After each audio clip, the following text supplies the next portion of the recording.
오늘은 예수를 따르는 자들이라는 제목으로 말씀을 전하겠습니다.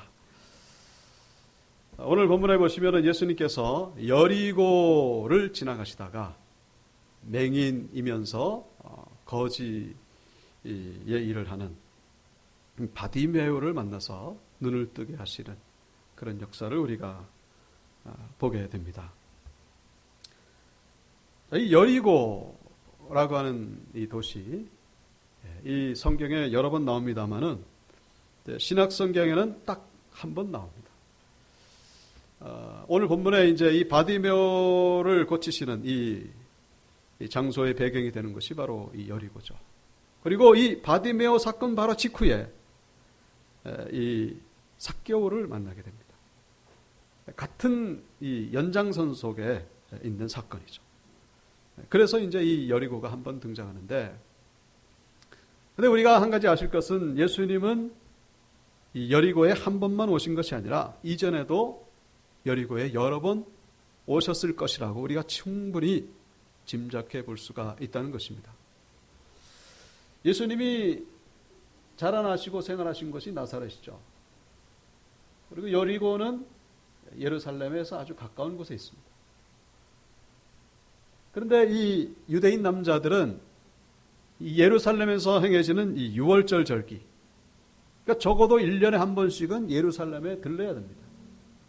그래서 나사렛에서 예루살렘에 오려면 반드시 거쳐야 되는 것이 바로 여리고입니다. 이 사마리아 지역이 있습니다만은 이때 당시에 유대인들은 사마리아 지역을 이방인의 지역이라고 생각하고 들어가지는 않았어요. 그래서 여기서 예루살렘에 오려면은 요단강을 건너서 이렇게 우회를 해서 여리고를 거쳐서 예루살렘에 도착했던 것이죠. 자, 제가 이 말씀을 드리는 이유는 예수님이 바디메오를 만난 것은 오늘이 처음이 아니라 이전에도 예수님은 바디메오를 만난 적이 있을 것이다 라는 것을 우리가 짐작해 볼 수 있다는 것이죠. 물론 이 바디메오는 예수님을 보지 못했겠습니다만 앞이 안 보이니까. 그러나 예수님은 바디메오를 적어도 한 번쯤은 보셨을 것이다 라는 것이죠. 바디메오가 이 생계를 위해서 할 수 있는 일이라고는 구걸밖에 없습니다. 그러니까 이 바디메오는 이미 오래전부터 그것도 동양을 많이 하려면 사람들이 많이 다니는 곳, 그 길가에서 구걸을 했을 것이라고 우리가 짐작할 수가 있죠. 그러니 예수님이 이 바디메오를 한 번쯤은 목격했을 것이다라고 우리가 쉽게 상상할 수가 있는 것이죠. 자, 그런데 오늘은 예수님이 이제 이 여리고를 혼자 오시는 것이 아니라 소수의 사람들과 오는 것이 아니라 수많은 사람들과 함께 이제 들르게 됐던 것이죠. 예수님이 지금 어디를 향해 가고 계십니까? 예루살렘을 향해 가고 계시죠. 왜요? 바로 십자가에서 죽으시기 위해서 예루살렘을 향해 가시는 중이었던 것입니다. 자, 이 말은 바꿔 말하면은 예수님의 공생의 사역이 끝날 때가 된 거예요. 그러니까 예수님께서 수많은 기적들을 행하시는 가운데에 이스라엘 전역에서 예수님을 모르는 사람이 이미 없을 정도가 됐던 것이죠. 그러니까 예수님이 가는 곳마다 많은 사람들이 따라다녔던 것이죠. 특별히 지금 오늘 본문의 배경이 되는 이 계절이 6월절입니다. 최대의 명절 6월절이죠. 그러니까 이 예루살렘의 6월절을 지키려고 하는 사람들과 예수님을 따라오는 사람들, 그야말로 인산인해를 이뤘을 것이다. 안 봐도 우리가 명백히 알 수 있는 그런 상황인 것이죠. 자, 그러니까 이 바디메오 입장에서 앞은 보이진 않습니다만은 특별히 앞이 안 보이는 분들은 청각이 발달했다는 그런 얘기 우리가 쉽게 들을 수 있죠. 지금 자기 앞에 펼쳐지는 어떤 상황이 이 예전과는 다르다는 것을 아주 느꼈을 겁니다. 발자국 소리가 다르니까. 그래서 이 바디메오는 사람들에게 물어봤을 것입니다. 도대체 지금 무슨 일이 일어나는 것이냐. 그때 뭐라고 얘기를 합니까? 나사렛 예수가 지나간다. 나사렛 예수가 지나간다는 소리를 들은 이 바디메오는 그 즉시 뭐라고 부르짖습니까? 다윗의 자손 예수여. 47절 나오죠. 나사렛 예수시란 말을 듣고 소리질러 이르되 다윗의 자손 예수여 나를 불쌍히 여기소서. 나사렛 예수 무슨 뜻이죠? 나사렛 예수? 나사렛 출신 예수라는 얘기죠. 예수라는 이름이 당시에는요 많이 있었어요. 동명이인이 많았다는 거죠. 흔히 들을 수 있는 이름이 예수였어요. 근데 그들과 구분짓기 위해서 나사렛 예수다 이제 그렇게 바디메오에게 알려줬던 것이죠. 그러니까 병을 고치고 능력을 행하는 그분이 지금 오고 있다. 근데 바디메오가 지금 예수님을 뭐라고 부릅니까? 나사렛 예수여 그렇게 안 부르고 뭐라고 부르죠? 다윗의 자손 예수라고 부르는 것을 보게 되죠. 나사렛 예수라고 가르쳐줬는데 나사렛 예수라고 부르지 않고 다윗의 자손 예수요. 이게 무슨 뜻일까요? 무슨 차이가 있습니까? 차이가 있죠. 다윗의 자손 예수라고 하는 말은 한마디로 메시아여라는 뜻이 된다는 것입니다. 메시아요. 이제 신약 성경 헬라어로 하면 그리스도죠. 히브리어로 하면 메시아고 헬라어로 하면 그리스도고 같은 뜻이죠. 메시아나 그리스도나. 자, 마태복음 22장에 보시면은 너희는 그리스도에 대하여 어떻게 생각하느냐? 누구의 자손이냐? 대답하되 다윗의 자손이니이다. 자, 메시아는 다윗의 후손으로 온다는 것을 이미 사람들은 알고 있었던 것이죠. 왜냐하면 구약 성경에 예언하고 있기 때문에. 자, 그런데 다윗의 자손이라고 해가지고 다 메시아입니까? 다윗의 자손, 특별히 유다 지파죠. 예수님 유다 지파예요. 유다 지파에 속한 사람이 한둘입니까? 그리고 유다 지파에 속한 사람 가운데 예수라는 이름을 가진 사람이 한둘이겠습니까? 어떻게 나사렛 예수가 메시아가 될 수 있죠? 이사야 35장 5절을 보시면 그때에 맹인의 눈이 밝을 것이며 못 듣는 사람의 귀가 열릴 것이며.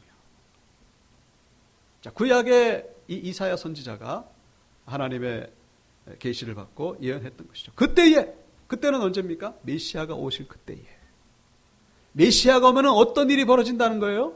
맹인의 눈이 뜨여질 것이다 라는 거예요. 한글 성경에는 맹인이라고 되어 있습니다만 히브리어 성경에 보면 복수로 되어 있어요. 맹인들의 눈이 밝을 것이요. 그러니까 맹인의 눈이 떠지는 사건이 한두 번이 아니라 이게 수많은 맹인들의 눈이 떠지게 된다. 그런 얘기입니다.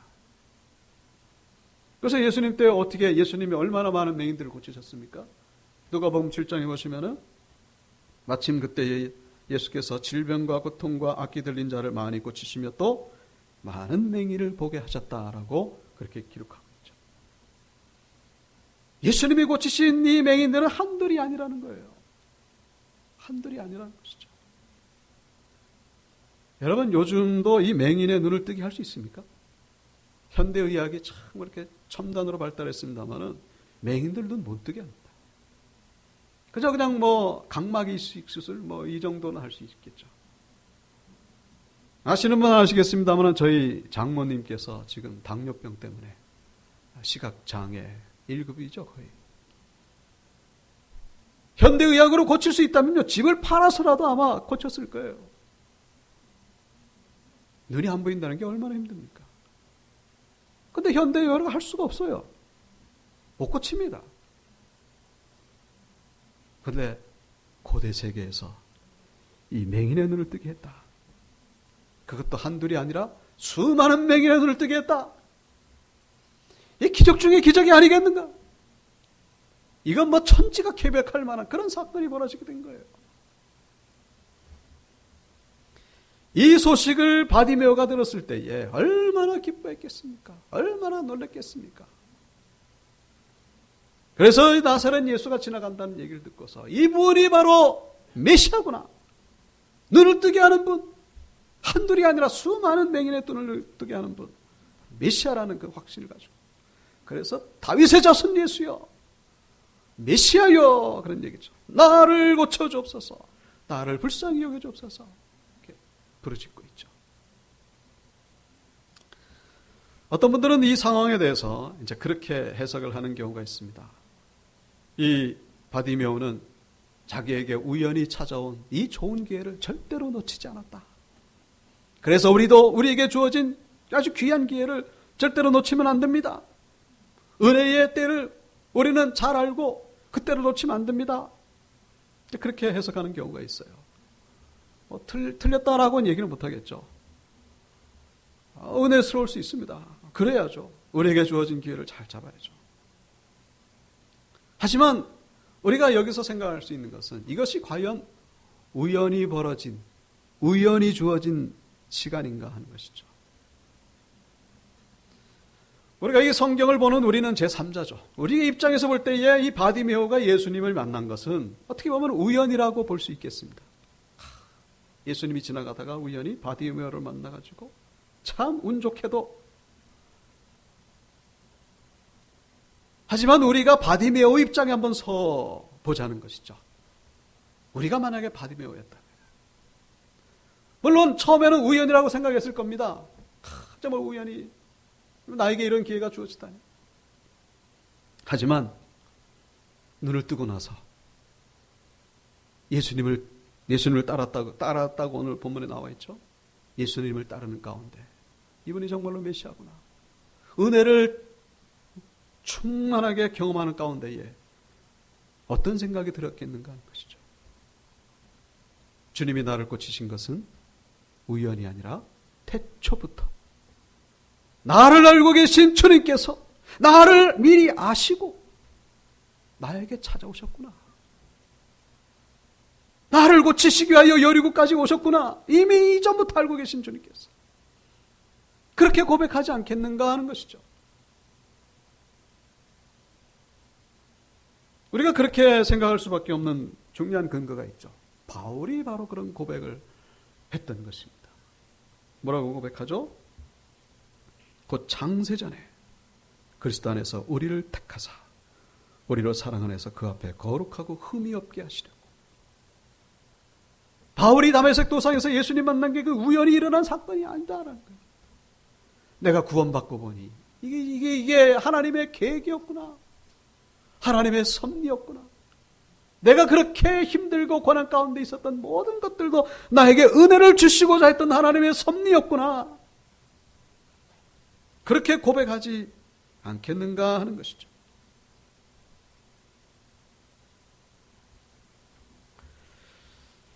물론 이 바디메오가 처음부터 이런 믿음을 가진 것은 아니었을 것입니다. 처음에 이 예수라는 분이 맹인의 눈을 뜨게 한다는 소리를 들었을 때 아마 긴가민가 했을 거예요. 설마 그런 일이 벌어지겠는가. 메시아로 보는 거는 둘째치고 아마 믿기지 않았을 거예요. 왜냐하면 그때 당시에 소경이 눈을 뜬다는 것을 대부분 믿지를 못했으니까. 요한복음 9장에 나오는 말씀이죠. 창세 이후로 맹인으로 난 자의 눈을 뜨게 하였다 함을 듣지 못했다. 이 말은 지금 날 때부터 소경된 사람이 예수님에게 눈이 떠져가지고 한 고백이에요. 이 얘기를 한 이유는 이제 종교 지도자들이 이 사람을 막 핍박하니까. 눈이 떠져가지고, 그러니까 예수님을 메시아로 고백하고 예수님을 따라가는 거를 이 종교 지도자들이 싫어하는 거예요. 그러니까 이 사람이 왜 이러냐 도대체. 아니 당신들 창세 전부터 사람 눈 뜨게 한 거 본 적 있냐고. 근데 그분이 내 눈을 뜨게 했다고. 근데 내가 그 사람을 안 따를 수가 있겠냐고. 당신들은 도대체 왜 핍박하느냐고. 그러면서 하는 얘기죠. 당시에 이 맹인의 눈이 떠진다는 건요, 도저히 믿을 수 없는 그런 사건입니다. 지금도 마찬가지죠. 바디메오도 마찬가지였다는 것입니다. 처음에는 믿기지 못하다가 그러나 시간이 가면서 그의 마음 가운데 확신이 들게 되었고 예수님이 지나가는 그 순간을 놓치지 않고 예수님을 부르짖게 되었다는 사실. 다시 말씀드립니다마는 이 바디메오가 예수님을 기다렸던 것이 아니라 사실은 뭡니까? 예수님이 바디메오를 기다리고 계셨다라는 것을 우리가 기억해야 된다. 이게 무슨 얘기냐? 바디메오는 하나님의 역사를 통하여 눈이 낮고 싶었지만은 예수님은 기다리셨다는 거예요. 뭘 기다리셨을까요? 뭘 기다리셨을까요? 바로 그 바디메오의 믿음이 온전해질 때를 기다리셨다는 것이죠. 바디메오가 예수님을 만나가지고 다윗의 자손 예수시여 메시아라고 고백할 그 순간을 예수님이 기다리고 계셨다는 사실을 우리가 기억해야 된다는 것이죠. 우리는 하나님의 역사를 기다리고 있죠. 정말 이걸 좀 해줬으면 좋겠다. 하나님도 우리를 기다리고 계신다는 사실을 잊어서는 안 된다는 거예요. 뭘 기다리십니까? 우리의 믿음이 온전해질 때를 기다리고 계신다는 사실. 하나님도 답답하긴 마찬가지입니다.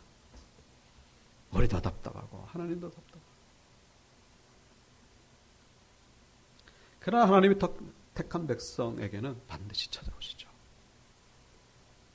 여러분, 우리의 믿음이 온전해지는 것, 오늘 본문을 통하여 그것이 구체적으로 뭘 의미하는 것인지를 이 바디메오를 통해서 우리에게 보여주고 있습니다. 그건 바로 하나님 앞에서 자신을 불쌍한 존재로 고백하고 인정하는 것이다 라는 것이죠.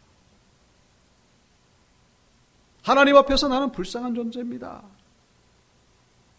그래서 48절에 다윗의 자손이여 나를 불쌍히 여기소서 두 번이나 고백하죠. 47절에도 나오죠. 다윗의 자손 예수 나를 불쌍히 여기소서.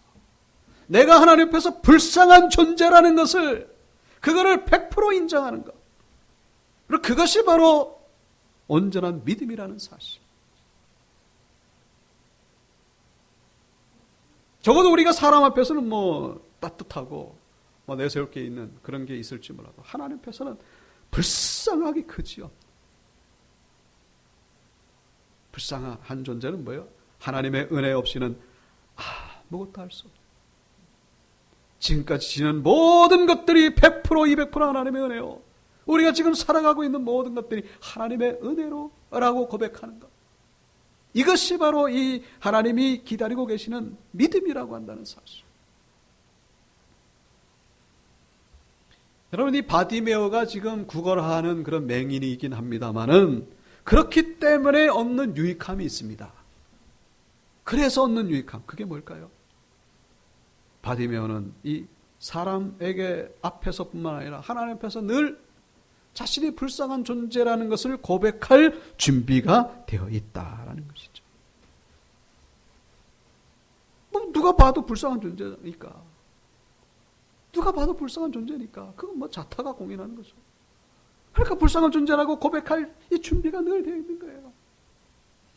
만약에 이 바디메오가 돈이 많은 부자라든가 아주 권력이 높은 사람이라든가 똑똑하거나 어떤 능력 있는 사람이라면은 하나님 앞에 나와서 불쌍한 자신임을 고백할 수 있겠는가? 불가능한 얘기죠. 그건 거의 불가능한. 여러분, 이 시대 속에 지금 그렇게 세상적으로 잘난 사람 가운데 하나님 앞에서 불쌍한 존재라고 고백하기가 얼마나 어렵습니까? 쉽지 않아요. 쉽지 않습니다. 신앙생활을 10년, 20년 해도 정말로 이 온전한 고백이 나오기가 얼마나 어려운 것입니다. 할 말이 많고 얼마나 할 수 있는 능력이 많은지. 사람 앞에서 물론 그렇죠. 하나님 앞에서 불쌍한 존재라고 고백하는 것. 그것이 온전한 믿음이라는 사실. 사랑하는 성도 여러분, 이 바디메오의 은혜가 회복되시길 주의 이름으로 축원합니다. 바로 그때에 하나님을 만나게 된다는 사실. 나를 불쌍히 여기소서. 나는 불쌍한 존재입니다. 하나님 앞에서 아무것도 할 수 없는 나는 무익한 종이나이다. 바울은 죄인 중에 괴수라고 그렇게 고백하잖아요. 뭐 얼마나 죄를 많이 졌길래. 물론 예수 믿는 자들을 핍박하는 그런 게 있습니다만 본질적으로 그가 도덕적으로 깨끗하고 율법적으로도 흠이 없습니다만 은혜를 경험해 보니 나보다 더 더러운 존재가 없는 거예요. 그것을 고백하는 것이 바로 믿음입니다. 바로 하나님은 그 순간을 기다렸다는 사실.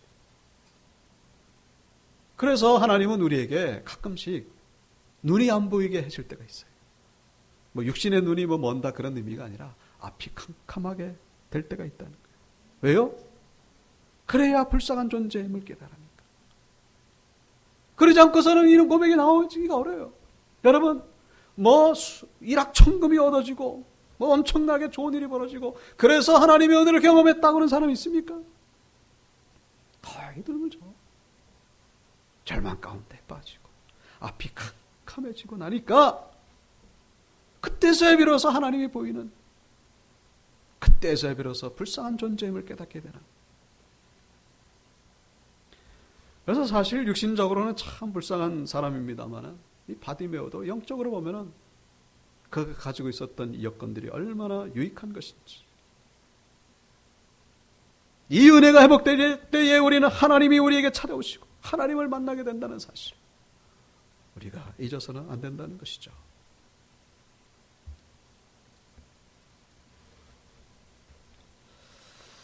자, 이 바디메오가 이제 이 예수님을 부르짖습니다마는 이 48절을 보면은 많은 사람이 꾸짖어서 잠잠하라고 그렇게 제지를 합니다.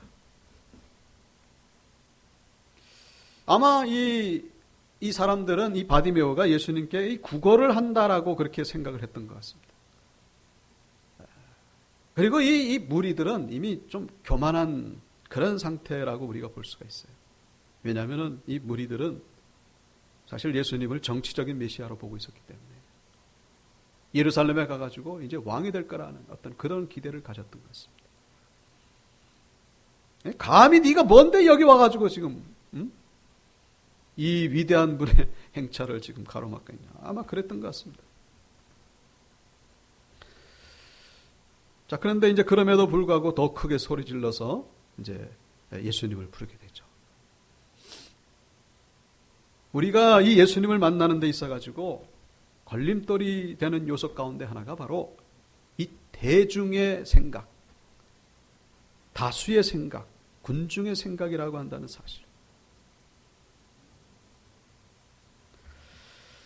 우리가 요즘 가끔씩 듣게 되는 그런 정치적인 용어가 있는데 바로 대중 독재, 민중 독재, 뭐 그런 용어를 이제 가끔씩 쓰는 것을 보게 됩니다. 대중 독재, 대중이 독재를 한다. 민중이 독재를 한다. 이 국가의 어떤 중요한 일을 그 결정함에 있어가지고 다수의 의견을 따라가는 것이 이제 그 자연스러운 모습이죠. 다수의 의견. 근데 만약에 이 다수가 이 잘못된 정보를 가지게 된다거나 선동을 당하게 된다면요, 아주 무서운 그런 존재가 됩니다. 거칠 게 없어요. 아주 걷잡을 수 없을 정도로 아주 잘못된 방향으로 가고 이것을 거스리는 자는 희생당하게 되죠. 그 독재라는 얘기가 이제 그런 의미죠. 민중 독재, 대중 독재. 2차 세계대전이 벌어지기 직전에 그 독일의 히틀러, 국민들의 지지율이 얼마였냐? 99.1%였다고 한다는 거. 쉽게 찾아볼 수 있습니다. 북한보다 더하죠. 99.1%, 거의 100%죠. 그런 지지를 받고 히틀러가 2차 세계대전을 일으켰습니다. 일으켜야 된다, 일으켜야 된다. 유대인 600만 학살이 그 지지 속에서 이루어진 것입니다. 그 대중들이 죽인 거죠. 군중들의 그 지지를 얻고서. 얼마나 무섭습니까?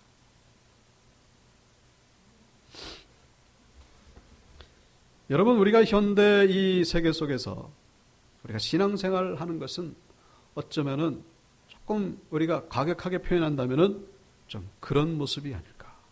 왜요? 대부분의 사람들은 성경과는 반대 방향으로 가고 있기 때문에, 하나님의 말씀과는 반대 방향으로 가고 있어요. 그 가운데서 우리는 소수의 무리로서 신앙생활을 하고 있다는 사실이죠. 더구나 이 코로나 이 시대. 여러분 모이기가 얼마나 힘듭니까? 정책적으로도 그렇습니다만은 이 심적으로도 참 가는 것이 부담되죠.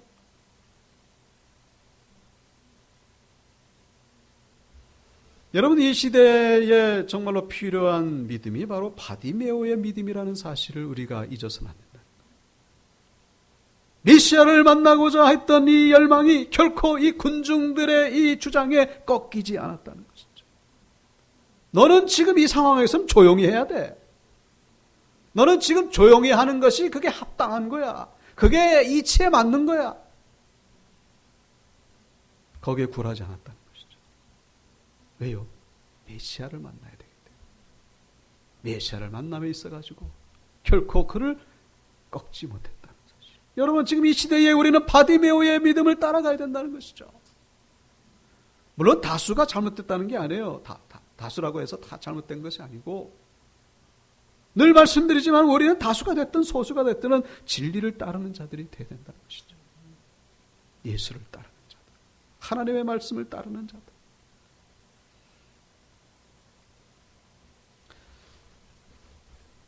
자, 그럼에도 불구하고 이 바디메오가 예수님을 향해 불쌍히 여겨달라고 그랬더니 결국 예수님께서 부르시죠. 부르시니까 그냥 뭐 겉옷을 벗어 던지고 그냥 막 뛰어갑니다. 이 겉옷을 벗어 던졌다고 하는 것은 생명과도 같은 거죠. 이 구걸하는 자에게 이 겉옷은 이불과도 같은, 밤에 뭘 덮고 잡니까? 이거 없습니다. 그만큼 메시아를 향한 그 열망이 컸다는 것인데,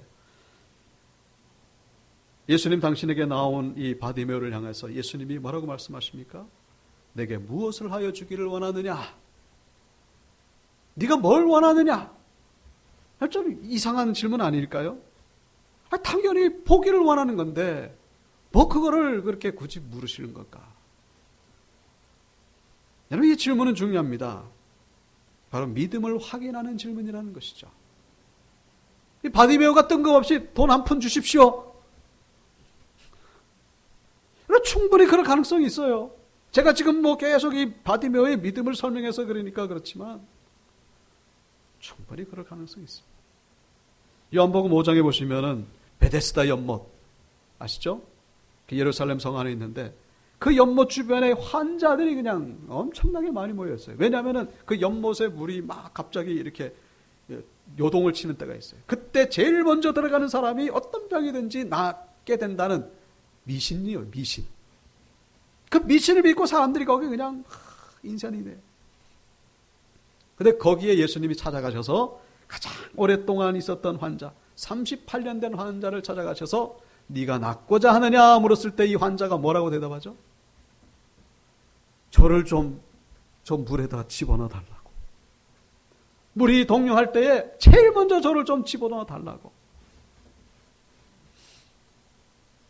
여러분 이 사람이 예수님이 메시아라는 걸 알았으면 그렇게 대답을 했을까요? 그렇지 않죠. 주여 나를 고쳐주옵소서. 나를 고쳐주옵소서. 근데 엉뚱한 대답을 하고 있는 거예요. 왜요? 믿음이 없으니까.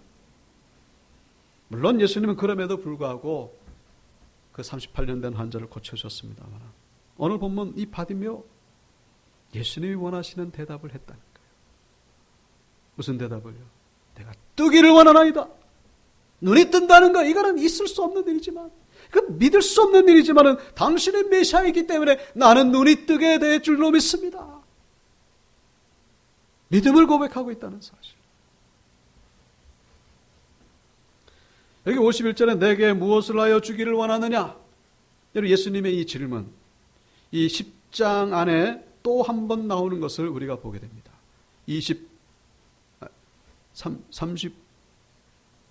36절에 보시면은 36절에 마가복음 10장 36절이죠. 너희에게 무엇을 하여 주기를 원하느냐? 같은 질문이죠. 이 36절의 질문은 예수님의 제자 가운데 야고보와 요한에게 하는 질문이에요. 야고보와 요한이 예수님께 뭘 원했죠? 큰 자리, 예수님의 오른편 왼편. 예루살렘에 올라가면 왕이 될 테니까 그때 저를 우의정 좌의정 해달라고 예수님을 정치적인 메시아로 보고서 예수님 지금 예루살렘의 십자가에 죽으시기 위하여 올라가고 있는데 이 제자들은 엉뚱한 얘기를 하고 있는 거예요. 그야말로 엉뚱한 얘기를. 근데 똑같은 질문을 바디메오에게 하고 있죠. 바디메오는 예수님을 정치적인 메시아가 아니라 온전히 하나님이 보내신 메시아로 고백하면서 그걸 인정하면서 자기를 구원해달라고 지금 고백하고 있는 것을 우리에게 보여주고 있다는 것이죠. 사랑하는 성도 여러분, 우리가 주님 앞에 나와 무엇을 구하십니까? 무엇을 구하십니까? 무엇을 하여 주기를 원하냐? 그랬을 때 우리는 그냥 육신적으로 필요한 것들에 거기에만 목이 메어가지고, 물론 그 자체가 잘못된 건 아니에요. 저도 그렇게 기도할 때가 있으니까. 거기만 목이 메어가지고 정말로 구해야 될 것을 구하지 못한다면은 얼마나 하나님 보시기 안타깝겠는가. 하나님이 원하시는 건 뭐예요? 우리가 정말로 구해야 될 것은 뭡니까? 제가 늘 말씀드리죠. 하나님의 나라와 그 나라에서 누리게 될 영원한 생명. 하나님의 나라와 영원한 생명을 구할 때에 우리에게 진정한 만족이 주어지게 된다는 사실.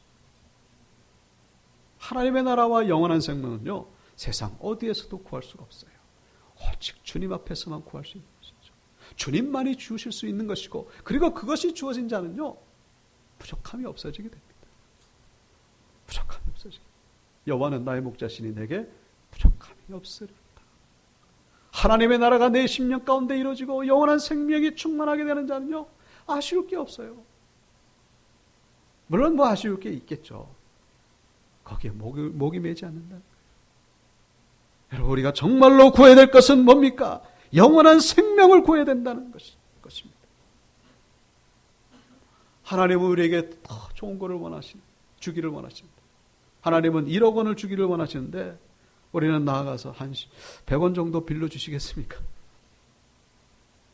하나님은 거저 그냥 1억 원을 주려고 하시는데 100원 빌려달라고 하는. 야고보와 요한처럼 예수님을 육신적으로만 보고 있지는 않았어요. 말씀을 정리하겠습니다. 오늘 이 바디메오는 예수님께 나와서 육신의 눈만 뜬 것이 아니라 영적인 눈도 띄어지게 되었죠. 그래서 예수님을 따르게 되었다라고 성경은 말씀하고 있습니다. 여러분, 우리도 이 시대에 정말로 이 바디메오처럼 영적인 눈을 뜨시고, 영적인 눈을 뜬다는 건 뭐예요? 내가 하나님 앞에서 불쌍한 존재임을 고백하는 것. 그리고 하나님께 우리에게 영원한 생명을 날마다 충만하게 부어 주시옵소서. 우리 삶 가운데 하나님의 나라가 이루어지기를 원하나이다. 그렇게 고백하는 가운데 본문에 예수님 따르는 무리들 많이 있죠. 정말로 예수님이 원하시는 그런 사람은 얼마 되지 않아요. 이 시대도 마찬가지입니다. 무리는 많지만 참된 제자가 얼마 되지 않는다는 사실. 오늘 말씀의 제목이 예수를 따르는 자들이에요. 우리 온유교 성도님들, 정말 알곡과 같은 신자로서 정말로 온전한 믿음을 가지고 예수님을 따라가시는 우리 모두가 되시길 주의 이름으로 축원합니다.